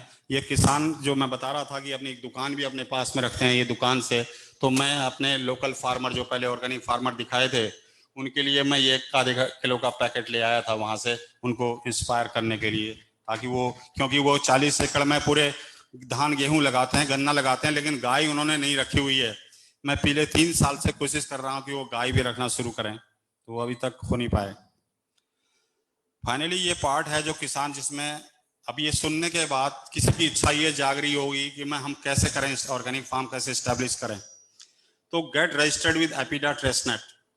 आपने इसमें कन्वर्जन पीरियड होता है 3 साल का, पहले कि आपको 3 साल रहना पड़ेगा। वो डिपेंडिंग ऑन सिचुएशन कभी कम भी हो सकता है। किस कंडीशन में आप जब कन्वर्ट करते हैं अजैविक से जैविक कृषि की तरफ, तो 3 साल का कन्वर्जन पीरियड है, उसको करना पड़ता है। तो आपको फिर आपको एपिडा में ट्रेसनेट है, ट्रेसेबिलिटी से उसमें रजिस्ट्रेशन करना पड़ेगा। Get in touch with certification agency. किसी सर्टिफिकेशन एजेंसी के आप संपर्क में रहें। ये सर्टिफिकेशन जो प्रमाणीकरण जो एजेंसी है हमारे देश में 31 सर्टिफिकेशन एजेंसीज हैं, उनमें से 8 या 9 के पास लाइव स्टॉक सर्टिफिकेशन करने की एक्रीडिटेशन है, एपिडा द्वारा दिया गया है। अपने को जो ऑर्गेनिक स्टैंडर्ड और गाइडलाइंस हैं उसको आप समझ रखिए। मैं आपको फैकल्टी को ये निवेदन करूंगा, सलाह दूंगा कि वो जो स्टैंडर्ड बने हुए हैं, इंग्लिश में बने हुए हैं, आप मराठी में ट्रांसलेट कर लीजिए और उसकी एक पुस्तक बना लीजिए उसको मराठी में। एक तो महाराष्ट्र सरकार के लिए जैविक दूध उत्पादन, जैसे जैविक पशुपालन कैसे किया जाए, उस पर आप बुकलेट बना लीजिए। और जो डॉक्यूमेंट अंग्रेजी में, उनका हिंदी कर, उनका मराठी कर लीजिए। कई लोग कर रहे हैं, मैं देख रहा हूँ कई उन्होंने कई सारी बुकलेट्स बना ली हैं। तो इस तरह से क्या होगा कि जो लोग इंग्लिश नहीं पढ़ता, जो किसान, उनसे उनको लाभ होगा। Certified organic feed and input के कहाँ मिलेगा इसको देखिए, लेकिन एट द मोस्ट उसको फार्म में ही अपना प्रोड्यूस करने की कोशिश करिए। एक्सप्लोर मार्केट, ये बहुत बड़ा इंपॉर्टेंट है। कई बार कई लोग जैविक उत्पादन कर तो रहे हैं, लेकिन उनको क्या प्रॉब्लम आ रही है, मार्केट उनको नहीं मिल रहा है। मार्केट नहीं मिल रहा है तो उनको फिर बड़ी प्रॉब्लम है, उससे वो उनको डिप्रेशन में चले जा रहे हैं कि हमारा क्या है कि हमने जैविक तो कन्वर्ट किया, माल हमारा नहीं बिक रहा। This is the most important segment, मेरे हिसाब से बहुत महत्वपूर्ण है। आपके पास कोई बाई बैक अरेंजमेंट ऐसा होना चाहिए। आप यदि दूध उत्पादन कर रहे हैं तो आपका कमिटेड कंज्यूमर होना चाहिए, अदरवाइज बहुत बड़ा रिस्क है, आपके उत्पाद को कोई ऑर्गेनिक मानने को तैयार नहीं होगा और एक्सपोर्ट करना भी बहुत बड़ा डिफिकल्ट है। मैं कह रहा हूँ डिफिकल्ट है, कह रहा हूँ ये असंभव नहीं है, नहीं कह रहा हूँ। ये परेशान है, थोड़ा सा आपको टीडियस सा लगेगा, लेकिन हिम्मत की बात वही है कि यदि आप ये कर पाए तो ये आपके जीवन की बहुत बड़ी सफलता होगी। किसानों का प्रोडक्ट को आप एक्सपोर्ट चैनल में फिट कर सके, जो उसका वैल्यू चैनल होता है, उसमें आप यदि फिट कर सके इनके प्रोडक्ट को, तो ये आपके लिए, आपके द्वारा की गई किसानों के लिए बहुत बड़ी सफलता होगी। तो इसके साथ ही मैं अपना जो लेक्चर खत्म करता हूं। मैं चाहूंगा कि आप लोग सवाल पूछें, उनका मैं जवाब दे सकूं, तो ये ज़्यादा इंपॉर्टेंट होगा, क्योंकि लेक्चर में तो बहुत कुछ बोलने के लिए रहता है कि बहुत कुछ बोला जा सकता है। आप इसमें से प्रश्न करके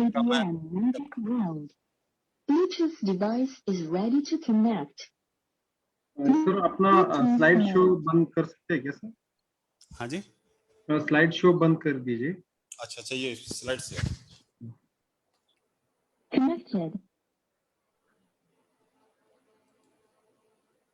यस सर। सर पहला क्वेश्चन ये है, हमारे बहुत सहवाल क्लब ऑफ महाराष्ट्र के जो मेंबर है वो पूछते हैं कि सर अभी वो रजिस्ट्रेशन करना है तो महाराष्ट्र में कौन सा एजेंसी है? नहीं, रजिस्ट्रेशन तो वो क्या होता है कि आपका जो कृषि विभाग है या पशुपालन विभाग है, वहां से संपर्क करिए कि वो आपको बताएंगे ऐसा करने के लिए। असल में पशुपालन विभाग वाले ज्यादा इंटरेस्ट इसमें नहीं ले रहे हैं अभी। कृषि विभाग से आप संपर्क करिए, क्योंकि महाराष्ट्र जो कृषि विभाग है उसकी मैं कई बार एग्जीबिशन में देखता हूँ कि बहुत बड़ा स्टॉल लगाते हैं। वो जैविक का जब भी स्टॉल लगता है तो उनके संपर्क में आइए पशुपालन के लिए। वो क्योंकि पशुपालन में इसलिए इंटरेस्ट नहीं ले रहे हैं अभी, क्योंकि एक्सपोर्ट की उनको लग रहा है एक्सपोर्ट तो हो नहीं रहा है, तो इनके पीछे काफी क्यों खपाना। अब एनिमल हस्बेंड्री डिपार्टमेंट में क्या है कि लोग समझना नहीं चाहते बहुत ज्यादा। यदि आप जाएंगे पशुपालन के एनिमल हस्बेंड्री डायरेक्टरेट में, वहां पर आपकी बात कोई सुनता नहीं जनरली। मुझे नहीं मालूम है महाराष्ट्र में कैसा मामला है, ज्यादातर वो लोग इसमें रुचि नहीं दिखाते, तो किसान परेशान हो जाता है वहां पे। तो ये है कि यदि आपने संगठन बना रखा है, संगठन के द्वारा आप डायरेक्ट ट्रेसनेट में एपीडा के साथ संपर्क कर सकते हैं। आप सर्टिफिकेशन एजेंसी के साथ टच में आके उनसे गाइडलाइन ले लीजिए। जो सर्टिफायर है, जो लाइव स्टॉक सर्टिफिकेशन करता है, वो आपको बता देंगे कि आपको कैसे मूव करना है। ये रूट आपको ज्यादा अच्छा लगेगा। Yes sir. सर दूसरा क्वेश्चन ये है कि अभी सर महाराष्ट्र में हमारा जो क्लब है वो सहवाल गाय है, हमारे पास गिर है, मोस्टली इंडिजिनस काउ है। ऑर्गेनिक मिल्क प्रोडक्शन में क्या एचएफ और देशी काउ ऐसा कुछ होता है क्या? नहीं, ऐसा कोई बात नहीं है। ये तो कहीं पर भी गाइडलाइन में ये नहीं लिखा है कि वो देशी गाय ही होना चाहिए। Crossbred, pure exotic, all are allowed, सबको सब अलाउड है। लेकिन स्टैंडर्ड को फिर पढ़ेंगे तो आपके पास वो गाय होनी चाहिए जो लोकल में अडेप्टेबिलिटी हो। तो नेचुरली देशी गाय उसमें ज्यादा फिट बैठती है, लेकिन मना कहीं नहीं है। आप कुछ भी कर सकते हैं, लेकिन ऐसा कोई ये नहीं। आप लेकिन अपना जो आपका जो साहिवाल है, आप उसके दूध को स्पेशली प्रमोट कर सकते हैं। दिस इज फ्रॉम साहिवाल देसी। आजकल क्योंकि हमारे वहाँ देसी पे काफी एम्फेसिस हो रहा है, तो you can draw benefit out of it, लेकिन रख कोई भी गाय सकते हैं। सर तीसरा प्रश्न ये है कि सर हम ग्रुप ऑर्गेनिक रजिस्ट्रेशन, हमारा अभी ग्रुप है सर, 200 फार्मर है उस ग्रुप में, और हमारा टोटल 5,000 to 6,000 सहवाल काउ है। तो ग्रुप रजिस्ट्रेशन हम कर सकते हैं क्या? लेकिन all this are scatter in 2-3 district group वाले में। लेकिन क्या होता है कि ग्रुप सर्टिफिकेशन आपका काम बहुत आसान हो जाता है यदि जो आपका जो फार्मर हैं, यदि वो ऑर्गेनिक फार्मर होते। लाइव स्टॉक तो बाद में बात है, यदि जो जैविक किसान ऑलरेडी हैं, वो लोग क्या कर रहे हैं, उनके पास कोई लाइव स्टॉक अगर है तो उसको भी वो ऑर्गेनिक लाइव स्टॉक सर्टिफाई करवा ले रहे हैं। तो चूंकि आप लोग के जो किसान हैं ज्यादातर वो जैविक किसान नहीं हैं, लेकिन वो जैविक दूध उत्पादन करना चाह रहे हैं। इसका मतलब ये हुआ कि उनके पास फॉडर प्रोडक्शन नहीं है अपना, उनके पास फीड एंड फॉडर अपना नहीं है, इसलिए उनको थोड़ी सी ये प्रॉब्लम आ जाएगी वो फीड एंड फॉडर कहाँ से लाएंगे। तो मैं ये सलाह करूंगा कि वो जैविक वाले जो दूध उत्पादन करना चाह रहे हैं उसमें अपने फार्म के कुछ एरिया में ऑर्गेनिक फॉडर प्रोडक्शन करने का एरिया आइसोलेट कर लें। ऐसा नहीं है कि उनको पूरा ही जैविक करना पड़ेगा, जैविक और अजैविक दोनों साथ चल सकता है। अलग अलग एरिया में आपका आधा खेत जैविक और आधा अजैविक हो सकता है। जो जैविक वाला है उसमें आप जैविक चारा उत्पादन कर सकते हैं। तो इसलिए आप ग्रुप रजिस्ट्रेशन कर सकते हैं, इसमें आगे बढ़िए, लेकिन आप ये व्यवस्था कर लीजिए वहां पर फीड एंड फॉडर आपके खेत में प्रोड्यूस हो रहा है या आप जिसके वहां से ला रहे हैं वो जैविक किसान है। Sir, most important question is use of antibiotic. Sir, in our group, हमारे ग्रुप में sir mostly we are going for the homeopathy medicine or plant metabolites. Sir organic milk production में पर्टिकुलरली ऑर्गेनिक मिल्क प्रोडक्शन में antibiotic allowed है क्या sir? बिल्कुल allowed. आप ये देखिए ना, कभी भी स्टैंडर्ड को आइसोलेशन में मत पढ़िए, उसमें पहले लिखा होता है एंटीबायोटिक्स आर नॉट अलाउड, है ना। सेकंड लिखा होता है there are some exemptions. Antibiotic treatment साल में 2 बार दे सकते हैं एक गाय को। मस्टाइटिस का केस फॉर एग्जांपल साल में 2 बार दे दीजिए और उस पर्टिकुलर पीरियड में उस पर्टिकुलर एंटीबायोटिक का विड्रॉल पीरियड फॉलो कर लीजिए।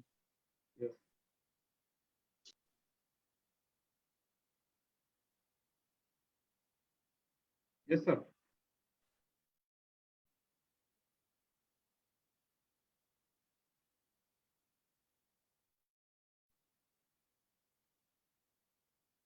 हेलो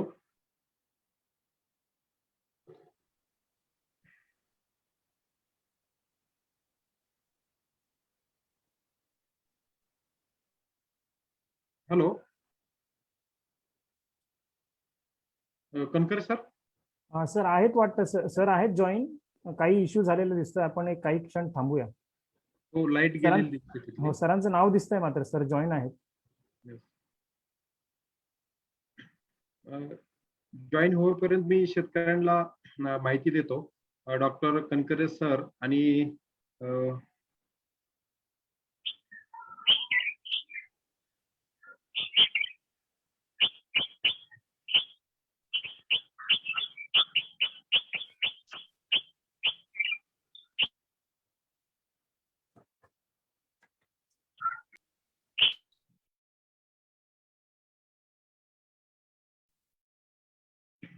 सरांचाच फोन होता. सर म्हटलं की लाईट गेली होती त्यामुळे आपण हे करूया. तर हेलो हाँ सर, हाँ यस। तो उसमें बता रहा था कि यदि 2 से ज्यादा बार एंटीबायोटिक का ट्रीटमेंट दिया तो अपने एनिमल को आपको विड्रॉ करना पड़ेगा उसमें से, ऑर्गेनिक से। और अगर जब 2 से कम बार दे रखा है तो 5-6 दिन के लिए एंटीबायोटिक का जो विड्रॉल पीरियड होता है उसको फॉलो कर लीजिए। उस समय एज ए ऑर्गेनिक मत बेच के कन्वेंशनल बेच दीजिए, वरना फिर उसके बाद फिर ऑर्गेनिक में आ जाएगा उसमें। तो एंटीबायोटिक दे सकते हैं, वैक्सीनेशन कर सकते हैं। Suppose FMD is a compulsory legal requirement of the country, आप मना नहीं।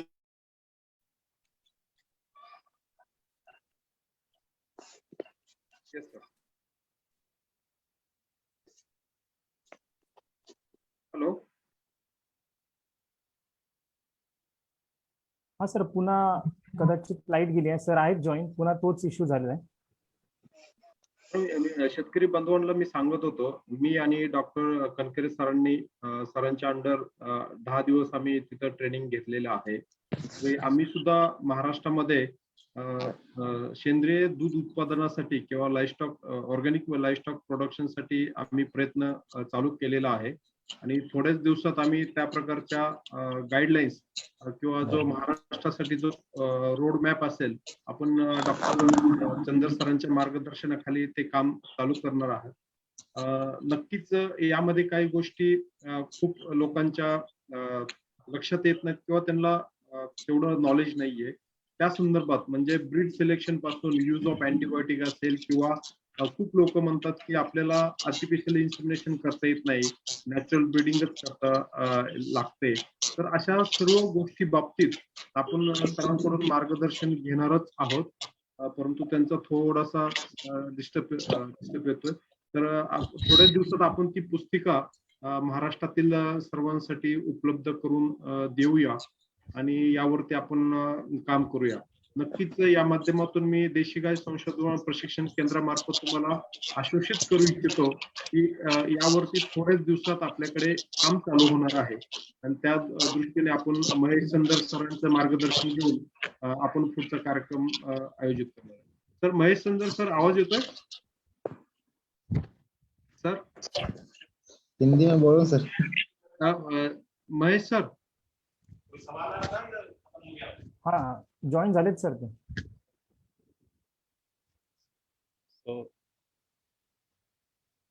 So shall we, are we going to close or क्या मैं सुन नहीं पाया?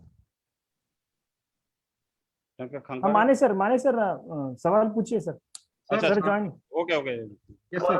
Sir, next question is that can you use the artificial insemination in organic farming? AI use कर सकते हैं क्या सर ऑर्गेनिक फार्मिंग? बिल्कुल AI इज अलाउड. आप बहुत ही पुराना स्टैंडर्ड का डॉक्यूमेंट देखेंगे 2014 का, उसमें AI नॉट अलाउड लिखा हुआ है. कभी किसी के पास पुराना पड़ जाता है ना standard, it is very much allowed. आपका जो AI कर सकते हैं it is permitted. Okay sir. Next question is very important sir, because government of India or government of Maharashtra is also insisting for using embryo transfer or sex sorted semen technology for increasing increasing the number of that particular breed. So can you use embryo transfer or sex sorted semen technology? As of today, according to the current guidelines, it is not permitted. But somehow somebody leaked that document wherein this is being under consideration for the promotion of indigenous cows, but that is not yet declared and it is not announced yet. तो आप जो सवाल पूछ रहे हैं भविष्य में ये हो सकता है, स्पेशली इंडिजिनस काउस के संवर्धन के लिए और आगे बढ़ाने के लिए रैपिड डेवलपमेंट, क्योंकि हमारे पास बहुत ही कम स्टॉक है, तो इसके लिए कोशिश की जा रही है. That is A suggestion. जैसे आपने बोला ना, दिस सजेशन ये अंडर कंसिडरेशन है, लेकिन अभी स्टैंडर्ड में अभी ये आया नहीं है. So next question is that regarding the loose housing system or free range system. So what is criteria for the loose housing system in organic milk production or livestock formation? Yes, it is very good. Actually, it should be encouraged. क्योंकि जो loose housing system है उसमें गाय को freedom का बहुत अच्छा है, क्योंकि टेथरिंग ना, जो रस्सी से बांधने वाला जो हमारा कई प्रदेश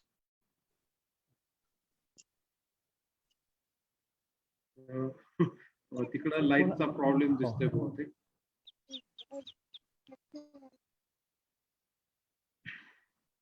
तर नक्कीच मी शेतकऱ्यांना सांगू इच्छितो, जर आपल्याला या संबंधी काही सेंद्रिय दूध उत्पादन किंवा पशुपालन करायचं असेल तर तुम्ही आमच्याशी संपर्क साधा. आपण त्यावरती स्पेशल त्या शेतकऱ्यांचं सिलेक्शन पासून, ॲनिमलचं सिलेक्शन पासून, त्याचं रजिस्ट्रेशन कसं करायचं, त्याला फीड कुठल्या प्रकारचं वापरायचं, कुठले होमिओपॅथिक औषधं आहेत, अँटीबायोटिक आहेत, यावरती सुद्धा आपण शेतकऱ्यांना मार्गदर्शन करू. आमचे जे फेसबुक पेज आहे किंवा युट्यूब चॅनल आहे किंवा आपले ग्रुप आहेत, त्यावरती तुम्ही आमच्याशी संपर्क साधू शकता. आणि नक्कीच भविष्यात आपण यावरती, जसं सिक्कीम राज्याने खूप मोठं कार्य या सेंद्रिय शेतीमध्ये केलेलं आहे, तसंच आपल्या महाराष्ट्रामध्ये सुद्धा सेंद्रिय शेतीमध्ये चांगलं काम झालेलं आहे. कृषी विभागाने खूप चांगलं काम केलेलं आहे. बरोबर आपण पशुपालनामध्ये सुद्धा करूया. Doctor Mane ji. Yes sir, yes continue sir. मैं इसका जवाब पहले मैं दे रहा था. लूज हाउसिंग जो है कि ऑर्गेनिक के लिए बहुत अच्छा है और इसको भविष्य में यही प्रमोट किया जाएगा. इसीलिए मैंने एग्जाम्पल जो आपका लूज हाउसिंग का जो दिखा रहा था थोड़ा सा फ्रीडम वाला, तो वो अच्छा है उसको आने, क्योंकि गाय के फ्रीडम का उसमें चांस रहता है, तो उसके लिए एग्जाम्पल. सर बाकी किसको कुछ क्वेश्चन होगा तो आप पूछ सकते हैं, फार्मर्स. सर प्रणाम सर. सर अभी जो गाइडलाइंस है, प्रेजेंट गाइडलाइंस, वो कौन से ईयर के हैं सर ऑर्गेनिक डेयरी के संबंध में? Mahesh sir, I think again disconnected. Yes sir, again disconnected.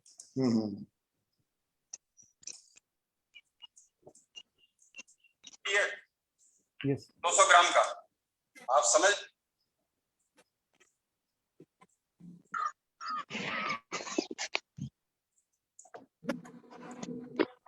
माने सर येस सर. हे तर चॅट बॉक्स मध्ये सुद्धा काही प्रश्न आहेत ते पण घ्या. हो हो.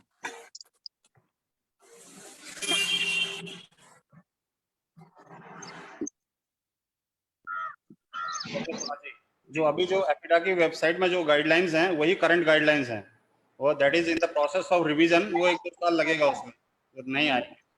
अच्छा अच्छा, अभी जो अवेलेबल है वही है recently.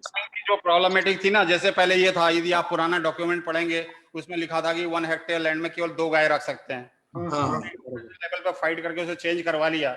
Now there is no specified number, that depends on कि आप कितना मेंटेन कर सकते हैं 1 हेक्टेयर लैंड में, कि ये सर्टिफिकेशन एजेंसी और आपके बीच में अरेंजमेंट हो सकता है. Okay okay sir, thank One you. question is there. Can we export value-added products? What is the procedure? क्या क्या चीज सुनाई नहीं. Value-added product हम export कर सकते हैं क्या सर? ऑर्गेनिक प्रोडक्ट एक्सपोर्ट कर सकते हैं. हाँ. Yes sir. No, sir, question is that आपका अगर जब प्राइमरी प्रोडक्ट अगर जब ऑर्गेनिक होगा उसी से तो वैल्यू ऐड करेंगे, तो वो दैट इज पब्लिक परमिटेड. जैसे हम जो है घी भेज रहे हैं अभी यूएई में, तो वो तो वैल्यू एडेड हो गया ना, दूध का वैल्यू एडेड हो गया घी, तो we are exporting to UAE. आप कोशिश करिए ना, जो आपका जो साहिवाल क्लब है उसको फॉर्मलाइज करने की कोशिश करिए, और एग्जाम्पल देखिए कहाँ आ रहा. जैसे आपने जो बेंगलोर में जो है अक्षय कल्प का एग्जाम्पल फॉलो करिए, वो कैसे कर रहे हैं. उन्होंने सर्टिफाई करवा लिया और अभी तो भेज रहे हैं ना, वो तो शायद एक्सपोर्ट भी कर रहे होंगे. लेकिन आपने बेंगलोर एरिया में या देश के अंदर में तो काफी उन्होंने बना लिया.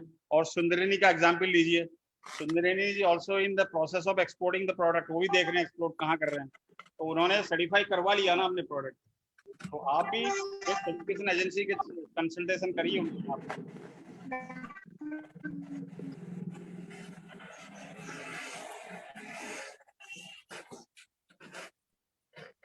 साथ.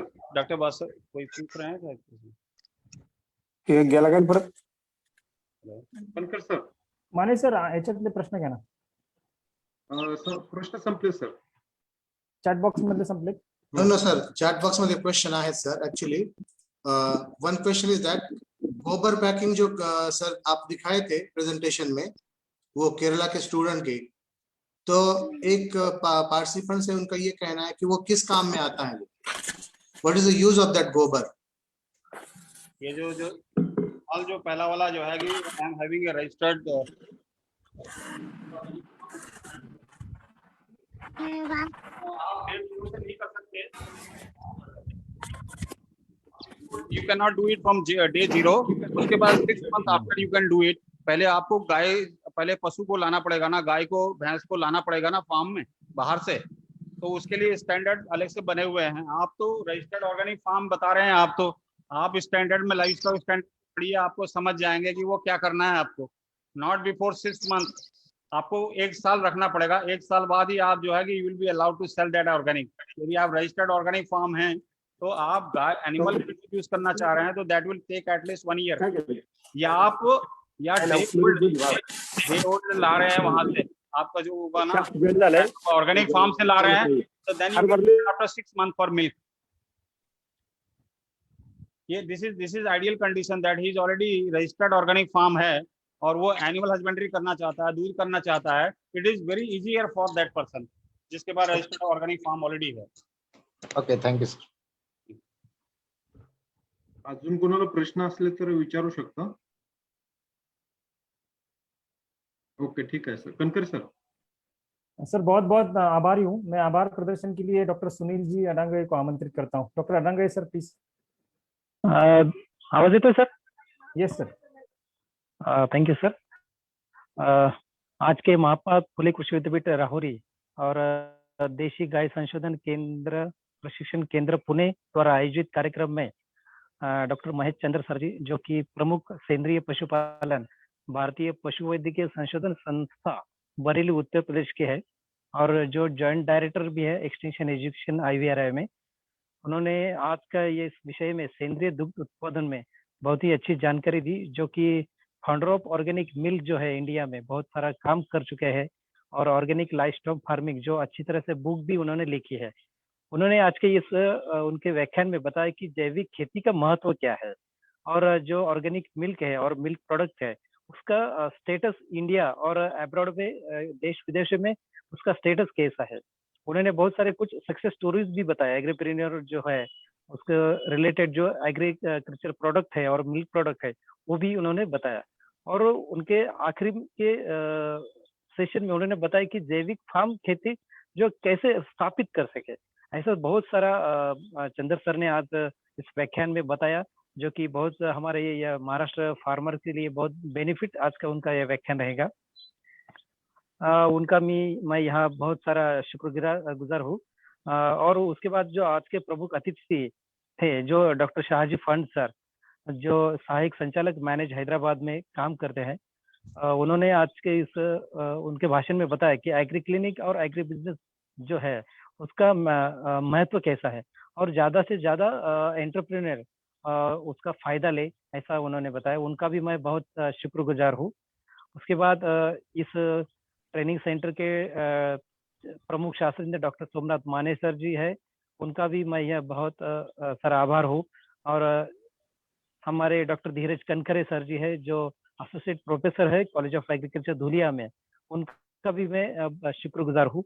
और इस संवाद में शामिल सभी क्षेत्र फार्मर्स हैं और विद्यार्थी है और बहुत सारे एंटरप्रेन्योर है, उनका मैं बहुत सारा हार्दिक आभार व्यक्त करता हूँ।